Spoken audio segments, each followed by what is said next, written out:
Welcome back. Bulletin کا باقاعدہ آغاز کریں۔ وزیراعظم شہباز شریف نے سمندر پار پاکستانیوں کے لیے موبائل فونز کی عارضی رجسٹریشن کے نظام کا اجرا کر دیا۔ تقریب سے خطاب میں وزیراعظم نے کہا سمندر پار پاکستانیوں کی نشاندہی پر ذاتی موبائل فون پر کسٹم ڈیوٹی کی میعاد 2 ماہ سے بڑھا کر 120 دن کی جا رہی ہے۔ انہوں نے کہا کہ تارکین وطن کے لیے عارضی رجسٹریشن آن لائن نظام کا اجرا کیا ہے۔ اس پر وفاقی وزیر آئی ٹی اور وزارتی اعلیٰ حکام FBR PTA کو مبارکباد پیش کرتے ہیں۔ انہوں نے کہا کہ یہ ایک اہم ڈیوائس ہے جو سمندر پار لاکھوں پاکستانیوں کے لیے ایک بہترین سہولت ہے۔ انہیں یہ سہولت گھر بیٹھے میسر آئے گی اور وہ 4 ماہ تک بغیر ٹیکس دیے اپنا فون استعمال کر سکیں گے۔ اس میں 120 دن کی توسیع بھی کی جائے گی۔ وزیراعظم نے کہا موبائل فونز پر ٹیکس عائد نہ کرنے کی رائے صائب ہے، لیکن اس پر فیصلے کے لیے مزید اجتماعی مشاورت اور سوچ بچار کی ضرورت ہے۔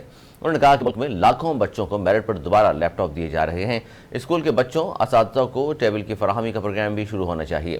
تقریر سے وفاقی وزیر آئی ٹی سید امین الحق نے خطاب کرتے ہوئے کہا اس عارضی رجسٹریشن کے نظام سے بیرون ملک سے آنے والے پاکستانیوں کو 120 دن تک اپنا فون بغیر ٹیکس ادا کیے استعمال کرنے کی اجازت ہوگی، جبکہ وہ اس میں 120 دن کی توسیع بھی کروا سکتے ہیں۔